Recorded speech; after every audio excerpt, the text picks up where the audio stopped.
오늘 우리는 지독하게 현실적이고 인간 본성의 밑바닥까지 뒤흔드는 가슴 아픈 사연 하나를 마주하려 합니다. 딸의 유학을 위해, 그 아이의 꿈을 위해 자신의 전부였던 집을 팔고 평생을 바친 한 어머니가 있습니다. 그녀는 우리네 부모님이 할 수 있는 가장 위대한 희생을 치렀습니다. 세월이 흐르고 딸은 성공해서 돌아왔습니다.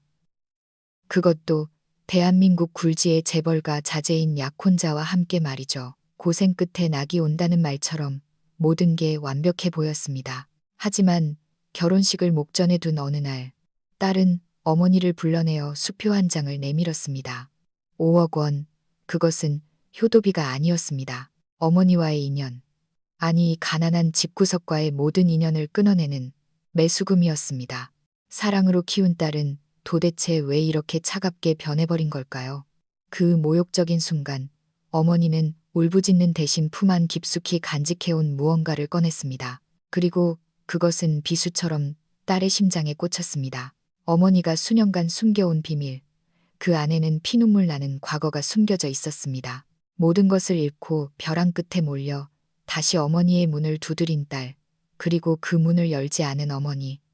과연 이 선택이 우리에게 던지는 질문은 무엇일까요? 이제부터 그 피와 눈물로 얼룩진 이야기 속으로 함께 들어가 보시죠. 이 이야기가 끝날 때쯤 여러분은 가족과 인간성에 대해 다시 한번 깊이 생각하게 되실 겁니다. 70살이 된 올해, 저는 경기도 외곽의 낡은 임대 아파트 창가에 홀로 앉아 있습니다. 멀리 보이는 산등성이와 눈앞을 지나가는 차량의 행렬을 바라보고 있자니 40여 년 전 서울 서초동 골목길에 있던 그 낡은 아파트가 신기루처럼 떠오릅니다. 그때 제 인생은 따스한 햇살이 내리쬐는 비옥한 땅과 같았습니다. 저는 김미자입니다. 평생 아이들을 가르치다 은퇴한 초등학교 교사였죠. 제 남편 박성우는 말수가 적고 성실한 하위직 공무원이었습니다. 우리 부부는 부유한 집안 출신은 아니었지만 월급을 쪼개고 아껴 서울 강남 개발이 한창이던 시절, 무리해서 서초동에 작은 아파트 한 채를 장만했습니다. 외벽 페인트가 벗겨진 오래된 아파트였지만 우리는 그곳을 쓸고 닦으며 정성껏 가꿨습니다. 해질녘이면 골목 어기 분식집에서 풍겨오는 떡볶이와 순대 냄새, 인근 학교의 하교 종소리, 그리고 가끔 들려오는 경비실 안내 방송. 그것이 우리 삶의 가장 진실한 풍경이었습니다. 그 집에서 우리는 외동딸 지윤이를 키웠습니다. 지윤이는 어릴 때부터 눈동자가 맑고 총명한 아이였습니다. 성적은 늘 상위권이라 걱정할 게 없었지만 우리를 가장 기쁘게 한 건 아이의 예술적 재능이었습니다. 고사리 같은 손으로 크레파스를 쥐고 어른들도 놀랄만한 그림을 그려내곤 했죠. 클래식 음악 듣는 걸 좋아해서 라디오 옆에 웅크리고 앉아 음악에 심취하곤 했습니다. 그때 지윤이가 제일 좋아하던 건 제품에 안겨 세계 명화 도록을 보는 것이었습니다. 반고흐의 별이 빛나는 밤을 손가락으로 가리키며 아이는 말했습니다. 엄마, 나 나중에 꼭 외국 가서 진짜 멋진 그림 배울 거야. 저 별들처럼 반짝반짝 빛나는 그림 그릴 거야. 그 말을 들을 때면 저와 남편은 서로를 마주보며 웃음 지었습니다. 그 미소 뒤에는 딸에 대한 자랑스러움과 함께 무거운 책임감이 자리 잡고 있었죠. 우리 같은 평범한 월급쟁이 부부에게 유학은 닿을 수 없는 꿈이라는 걸 알았으니까요. 생활비를 쓰고 나면 적금을 붓기도 빠듯한 형편에 피아노 학원, 미술 학원을 보내는 것만으로도 허리띠를 졸라매야 했습니다. 하지만 우리는 단 한 번도 아이의 꿈에 찬물을 끼얹지 않았습니다. 지윤아, 네가 마음만 먹으면, 네가 노력만 한다면 아빠 엄마가 솥단지를 팔아서라도 지원해 줄게. 넌 우리의 유일한 희망이야. 그 말은 우리 세 식구의 가장 진실한 약속이었습니다. 지윤이는 우리의 기대를 저버리지 않았습니다. 고등학교를 졸업하고 미국 최고의 명문 예술대학 디자인과의 장학생에 버금가는 성적으로 합격했습니다. 합격 통지서가 날아온 날, 우리 셋은 거실에서 서로를 부둥켜 안고 울고 웃었습니다. 저와 남편은 꼬불꼬불한 영어가 적힌 합격증이 마치 딸의 찬란한 미래로 가는 지도인 양뚜러지라 쳐다보았습니다. 하지만 기쁨은 잠시, 현실에 차가운 물벼락이 쏟아졌습니다. 학비. 그 숫자는 넘을 수 없는 태산 같았습니다. 1년 학비와 생활비를 합치면 원화로 1억 원에 육박했습니다. 이건 겨우 첫 해일 뿐 최소 4년을 버텨야 했습니다. 우리 부부는 거실 소파에 앉아 긴 침묵을 지켰습니다. 공기마저 무겁게 가라앉은 듯 했습니다. 여보, 우리 집을 담보로 대출을 받을까? 남편이 먼저 침묵을 깼습니다. 그의 목소리는 갈라져 있었습니다. 저는 즉시 반대했습니다. 안 돼요. 이 집은 우리 평생의 피땀이에요. 대출받았다가 잘못되면 우리 노후는 길바닥이에요. 제 목소리는 단호했지만 그 속에는 깊은 무력감이 배어 있었습니다. 가지고 있는 예금과 퇴직금을 다 털어도 첫 해 학비와 생활비를 겨우 댈까 말까였습니다. 그 후에는요. 제 연금으로는 우리 두 늙은이 입에 풀칠하기도 바빴습니다. 그날 밤 저는 한숨도 자지 못했습니다. 옆에서 곤히 잠든 남편의 숨소리를 들으며 저는 어둠 속에서 눈을 뜨고 있었습니다. 어린 시절 그림에 몰두하던 지윤이의 모습, 그 아이의 눈빛, 반짝이는 그림을 그리겠다던 목소리가 귓가에 맴돌았습니다. 그때 깨달았습니다. 이건 지윤이 혼자만의 꿈이 아니라 우리 가족이 20년 세월 동안 함께 꿔온 꿈이라는 것을요. 새벽동이 트기 시작할 무렵 저는 결단을 내렸습니다. 여보, 저는 남편을 흔들어 깨웠습니다. 이상하리만치 차분한 목소리였습니다. 왜 그래? 아직 안 잤어. 우리 이 집 팔아요. 팔고 좀 더 작은 곳으로 이사가요. 가슴 속에서 제 살점 하나를 도려내는 듯한 심정으로 내뱉은 말이었습니다. 남편은 벌떡 일어나 앉았습니다. 서초동 집을. 여보, 진심이야. 여긴 우리 인생 그 자체잖아. 저는 눈시울이 뜨거워졌지만 고개를 끄덕였습니다. 집은 죽은 물건이지만 지윤이 미래는 살아있잖아요. 아이 앞길만 열린다면 뭐든 못하겠어요. 우린 늙었으니 좀 좁은 데서 살아도 돼요. 딸이 성공하는 모습만 보면 그걸로 좋게요. 남편은 저를 한참 바라보았습니다. 충격받은 눈빛이 이해로 그리고 깊은 사랑과 지지로 변해갔습니다. 그가 제 손을 꽉 잡았습니다. 그 순간 우리의 마음은 그 어느 때보다 뜨겁게 연결되었습니다. 집을 파는 과정은 생각보다 빨랐습니다. 학군 좋고 입지 좋은 서초동 아파트는 금방 팔려 나갔습니다. 그 돈으로 딸의 첫해 학비와 생활비를 떼어놓고 남은 돈으로 경기도 남양주에 20평 남짓한 신축 빌라를 전세로 얻었습니다. 비록 새 집이었지만 서울 중심가에서의 삶과는 비교할 수 없이 불편하고 좁았습니다. 이삿짐을 싸던 날 동네 이웃들이 나와 혀를 찼습니다. 단골 반찬가게 이 여사님이 눈시울을 붉히며 말했습니다.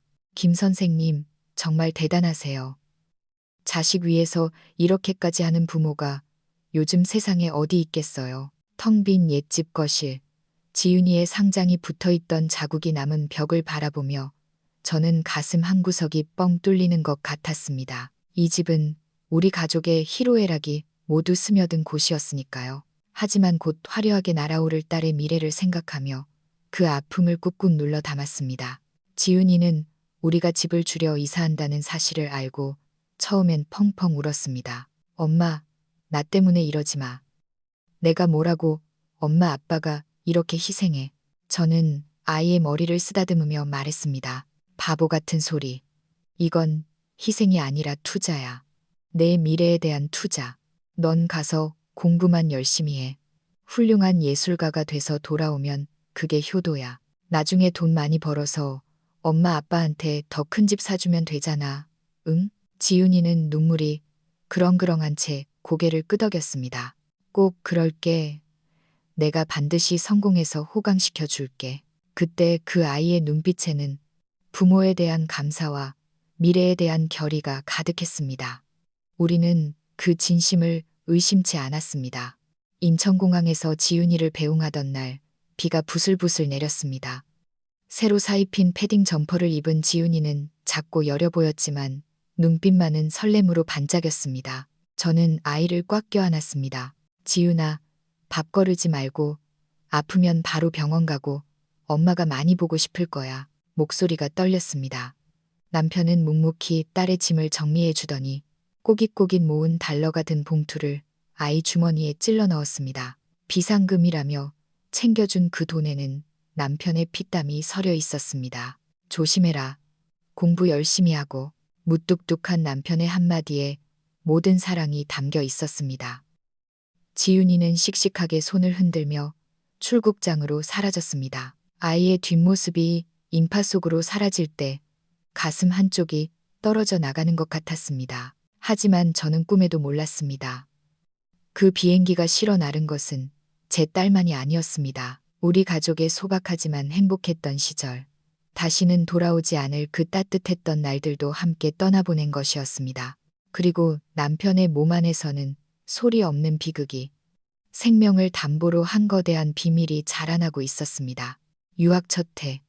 우리는 비록 남양주 외곽에서 쪼들리게 살았지만 희망으로 가득했습니다. 매달 꼬박꼬박 송금하며 통장 잔고가 줄어드는 걸 보면서도 마음만은 부자였습니다. 밤이면 남편은 지윤이가 보내온 엽서를 들여다보곤 했습니다. 뉴욕 현대미술관이나 파리의 풍경이 담긴 엽서를 보며 우리도 딸과 함께 세계를 여행하는 기분이었습니다. 지윤이는 초반엔 매일 영상 통화를 걸어왔습니다. 선진적인 예술 이론에 대해, 교수님께 칭찬받은 과제에 대해 제잘거렸습니다. 엄마, 여기 미술관이 정말 많아. 아빠, 나 오늘 그림 교수님이 극찬하셨어. 그 목소리를 들으면 모든 고생이 씻은 듯 사라졌습니다. 그러나 시간은 잔인하게 흘렀고 그 틈새로 균열이 생기기 시작했습니다. 매일 오던 전화는 사흘에 한 번, 일주일에 한 번으로 줄더니 나중에는 우리가 먼저 걸어야 겨우 통화가 되었습니다. 통화 내용도 변했습니다. 학업에 대한 열정 대신 불평이 늘어갔습니다. 엄마, 여기 애들은 다 명품 입고 다녀. 나만 보세 옷 입고 다니니까 창피해 죽겠어. 파티 가도 다들 명품 선물하는데 나만 싸구려 들고 가서 무시당했어. 뉴욕의 살인적인 물가를 불평하고 은근히 돈을 더 보내달라는 눈치를 주었습니다. 엄마, 이번에 갤러리 오프닝 가는데 입장료가 너무 비싸. 내 친구 가방 하나가 내 한 학기 등록금보다 비싸더라. 나만 촌년 같아.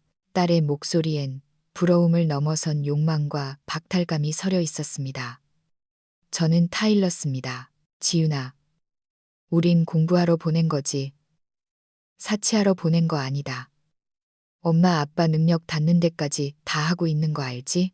그러면 지윤이는 짜증 섞인 목소리로 대답했습니다. 알았어, 알았다고. 그냥 해본 소리야. 끊어. 예전에 살갑던 딸은 온데간데 없고 낯선 타인 같은 냉랭함만이 수화기를 넘어 전해졌습니다. 딸은 그 화려한 이국 땅에서 예술가가 아니라 상류 사회를 동경하는 허영심 가득한 젊은이로 변해가고 있었습니다. 바로 그 무렵 남편의 몸에도 이상 신호가 왔습니다. 지훈이를 보내고 나서부터 남편은 잦은 기침에 시달렸습니다. 환절기 감기라며 동네 의원에서 약만 타다 먹던 사람이었습니다. 병원비 아낀다며 큰 병원은 쳐다보지도 않았죠. 어느 날 아침, 세면대에서 남편이 뱉은 가래에 선명한 핏덩이가 섞여 있는 걸 보았습니다. 저는 기겁을 하고 남편을 끌고 서울대병원으로 갔습니다. 검사 결과를 기다리던 그 오후, 햇살은 왜 그리도 야속하게 밝던지요. 의사 선생님이 건넨 진단서는 청천벽력, 아니 사형 선고나 다름없었습니다. 보호자분, 마음의 준비를 하셔야겠습니다. 폐선한 말기입니다. 의사의 목소리가 동굴 속에서 울리는 것처럼 아득했습니다. 이미 전이가 많이 되어서 수술은 불가능합니다. 항암 치료를 해도 생명 연장일 뿐, 완치는 어렵습니다. 과정도 고통스러울 거고 비용도 만만치 않을 겁니다. 제 손에 들린 진단서가 부들부들 떨렸습니다. 눈앞이 캄캄해졌습니다. 병실에 앉아있던 남편은 창백했지만 너무나도 담담했습니다. 제 통곡 소리를 들으면서 그는 조용히 제 손을 잡았습니다. 여보, 울지 마. 그의 목소리는 작았지만 단단했습니다. 지윤이한테는 알리지 마. 저는 고개를 저으며 소리쳤습니다. 그게 무슨 소리예요? 하나뿐인 딸인데, 아빠가 죽어가는데 어떻게 말을 안 해요? 남편은 창밖 먼 곳을 응시했습니다. 마치 태평양 건너 딸이 있는 곳을 바라보는 듯 했습니다. 내 병은 1000명이야. 치료받아봤자 고통스럽기만 하고 돈만 날려. 내 퇴직금, 남은 적금, 그리고 내 사망보험금. 그거 다 지윤이 학비로 써. 나 아프다는 거 알면 그 애 공부 포기하고 달려올 거야. 죄책감 갖게 하고 싶지 않아. 저는 가슴을 치며 오열했습니다. 제발 치료받자고, 살아야 한다고 매달렸습니다. 하지만 남편은 완강했습니다. 약속해줘. 이게 내가 그 아이한테 해줄 수 있는 마지막 선물이야. 아빠 병원비 때문에 꿈을 접게 할 순 없어. 남편은 병원비라는 밑빠진 독에 돈을 붓느니 그 돈으로 딸의 날개를 달아주길 원했습니다. 그는 진통제로 버티며 호스피스 치료를 선택했고 자신의 보험금과 남은 자산이 사후에 딸에게 끊기지 않고 송금되도록 미리 조치해 두었습니다. 저는 평생 강인하게 살아왔지만 남편의 그 처절한 부정부침 앞에서는 무너질 수밖에 없었습니다. 결국 저는 남편의 뜻을 따르기로 했습니다. 딸과 통화할 때마다 아빠는 감기가 좀 오래가네라며 거짓말을 했고 전화를 끊고 나면 입을 틀어막고 울었습니다. 반년 뒤 남편은 조용히 눈을 감았습니다. 유언도 없이 제 손을 꼭 잡은 채였습니다. 남편의 유일한 하는 딸이 금이 환영하는 모습을 보지 못한 것이었습니다. 저는 남편의 장례를 치르며 평생 흘릴 눈물을 다 흘렸습니다. 동네 이웃들의 도움으로 겨우 장례를 마치고 저는 결국 지윤이에게 전화를 걸었습니다. 아빠가 돌아가셨어. 지병으로. 지윤이는 전화기 너머로 한참을 울었습니다. 당장 오겠다고 했습니다. 하지만 뒤이어 덧붙인 말이 제 가슴을 후벼 팠습니다. 엄마, 근데 나 지금 졸업 작품 심사가 코앞이야. 이거 통과 못하면 졸업도 취업도 다 물거품 돼. 아빠도 내가 포기하는 거 원치 않으실 거야. 심사 끝나고 갈게. 미안해 엄마. 그때 저는 뼛속까지 시리는 한기를 느꼈습니다. 딸은 변했습니다. 아빠의 장례식보다 자신의 성공이 더 중요한 사람이 되어버린 겁니다. 하지만 저는 스스로를 속였습니다. 그래, 젊으니까, 꿈이 간절하니까. 나중에 알면 후회하겠지. 졸업 작품 전시회가 끝나고 반년이 지나서야 지윤이는 귀국했습니다. 딸이 오는 날, 저는 남편이 생전에 좋아하던 돼지고기 김치찌개를 한 솥 끓여놓고 기다렸습니다. 남양주의 좁은 빌라에서 저는 설렘과 원망이 뒤섞인 마음으로 문을 열었습니다. 하지만 문 앞에 서 있는 건 제가 알던 그 수수한 미대생이 아니었습니다. 머리를 밝게 염색하고 명품 로고가 박힌 트렌치 코트를 입은 세련된 여성이 서 있었습니다. 그 옆에는 키가 훤칠하고 부티가 흐르는 남자가 서 있었죠. 양손 가득 백화점 쇼핑백을 든 채요. 엄마, 나 왔어. 지윤이의 포옹에서는 낯선 고급 향수 냄새가 났습니다. 딸은 곧바로 옆에 남자를 소개했습니다. 인사해, 내 남자친구 최태준이야.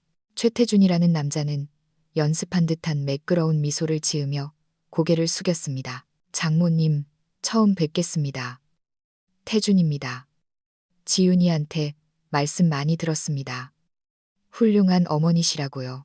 예의는 발랐지만 그 눈빛이 좁고 낡은 집안을 훑는 순간 스치는 경멸을 저는 놓치지 않았습니다.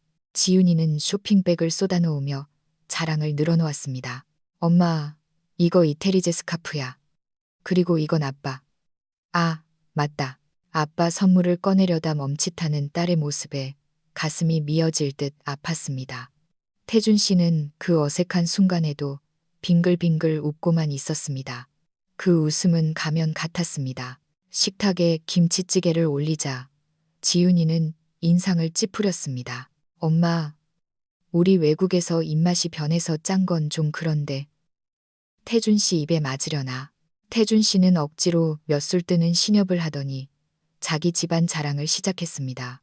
아버지가 건설회사 회장이며 자신들이 묵었던 스위스 리조트가 어땠는지, 지윤이가 유학 시절 얼마나 상류층 파티에 잘 어울렸는지 떠들어댔습니다.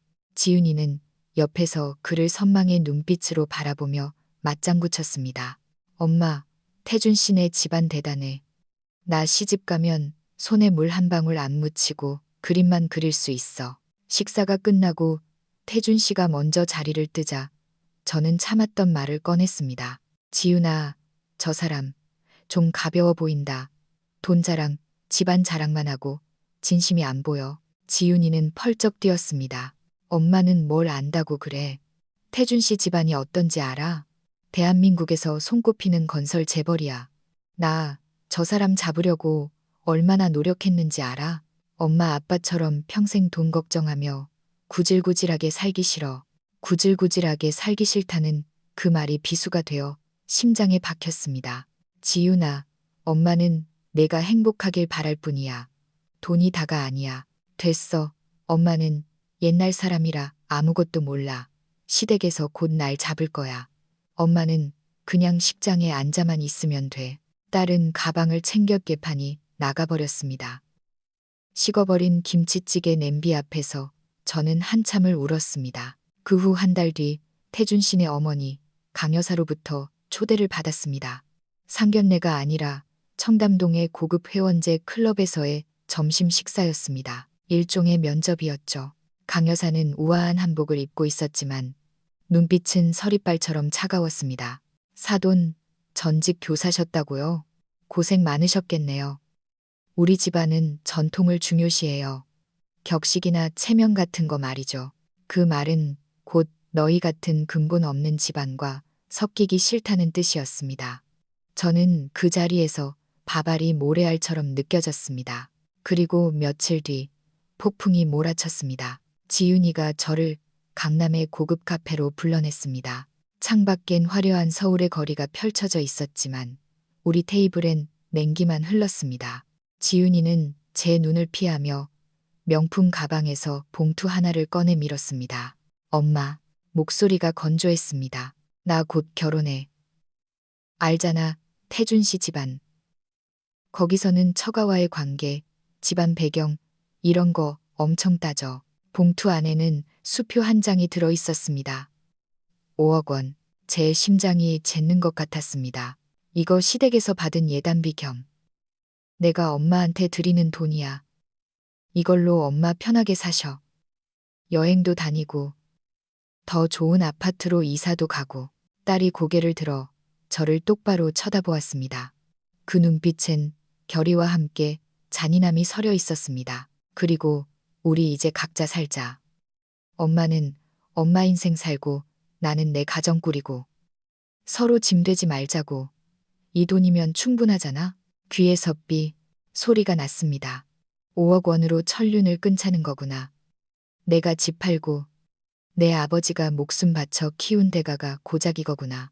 저는 떨리는 손으로 그 봉투를 집어들었습니다. 그리고 딸이 보는 앞에서 쫙쫙 찢어버렸습니다. 하얀 종이 조각이 눈처럼 테이블 위에 흩날렸습니다. 지윤이의 눈이 휘둥그레졌습니다. 엄마, 지금 뭐 하는 거야? 이게 얼마짜린데? 지윤아, 제 목소리는 낮게 깔렸지만 그 안엔 끓어오르는 분노와 슬픔이 있었습니다. 너, 내 유학비 어떻게 마련했는지 아니? 저는 품 안 주머니에서 낡은 손수건에 쌓인 누런 서류 봉투를 꺼냈습니다. 1년 넘게 가슴에 품고 다녔던 남편의 진단서와 사망 진단서였습니다. 내 아빠, 폐암 말기였다. 내가 합격 통지서 받은 그 해에 진단받았어. 지윤이의 얼굴이 백지장처럼 하얘졌습니다. 수술비, 항암 치료비.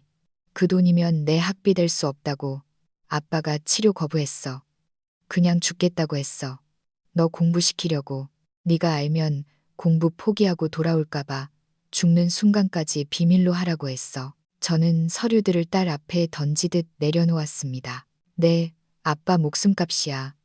내가 그 잘난 유학 가서 쓴 돈이.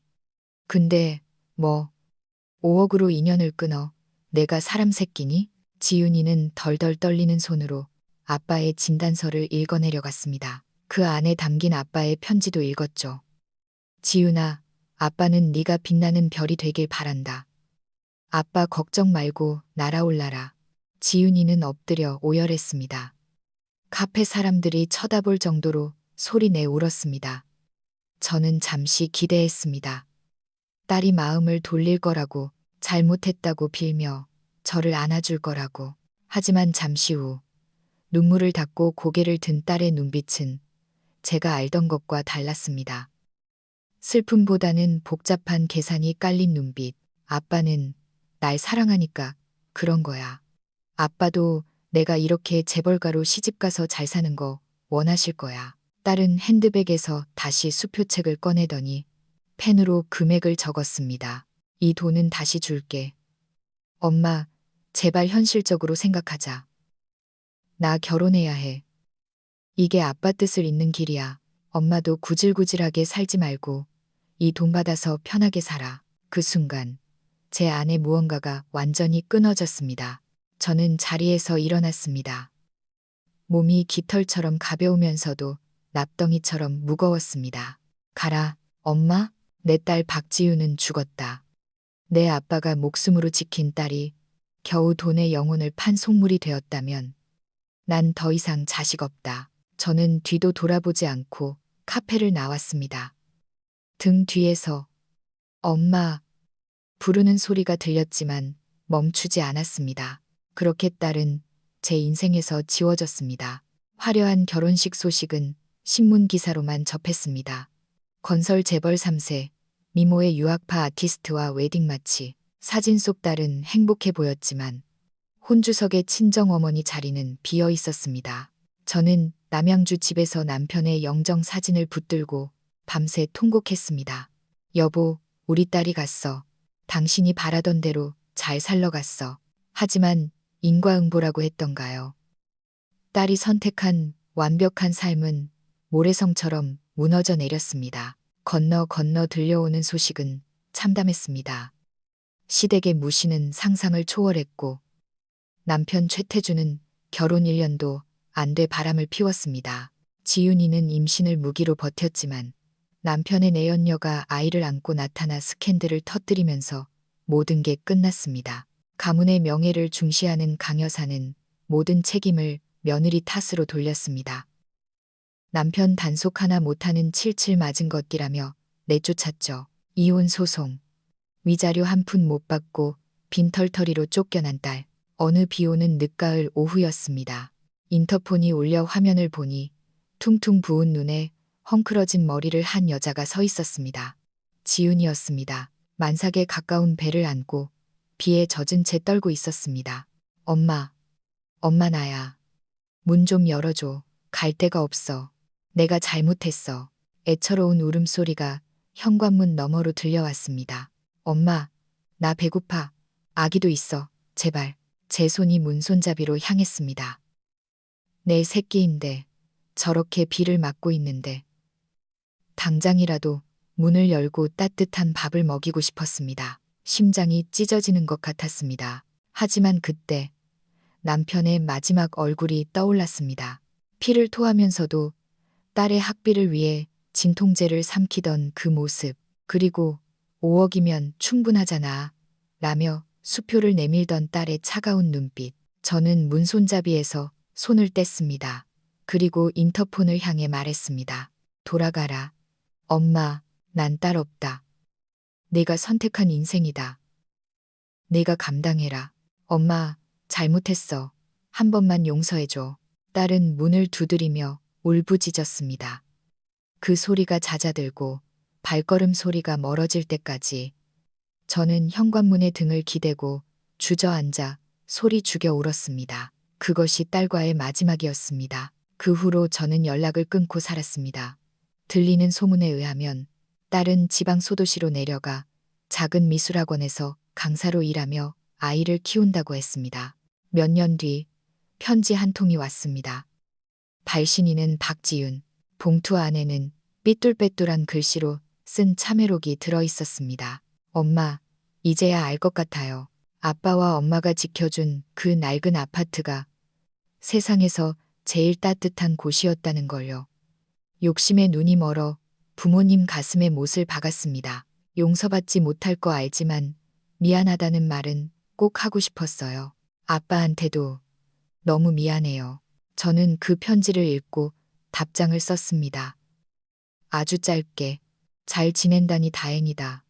부디 아이 잘 키우고 성실하게 살아라. 그게 끝이었습니다. 다시 만나지는 않았습니다. 저는 이제 요양병원에서 생의 마지막을 정리하고 있습니다. 가끔 창밖을 보며 생각합니다. 그때 문을 열어주었더라면 어땠을까? 하지만 후회는 없습니다. 저는 제 남편의 존엄을 지켰고 딸에게 인생의 무서움을 가르쳤습니다. 여러분, 만약 여러분이 저 김미자였다면 어떻게 하셨을까요? 피덩이 같은 손주를 뵌 딸이 울며 매달릴 때 그 문을 열어주셨을까요? 아니면 저처럼 매정하게 돌아섰을까요? 어떤 선택을 하든 그것은 여러분의 몫입니다. 하지만 한 가지 분명한 건 부모의 희생을 돈으로 계산하려 했던 그 순간 이미 너무 많은 것이 부서져 버렸다는 사실입니다. 여러분의 생각은 어떠신가요? 댓글로 여러분의 이야기를 들려주세요. 누군가에게는 이 이야기가 가슴 아픈 거울이 되기를 바랍니다. 감사합니다.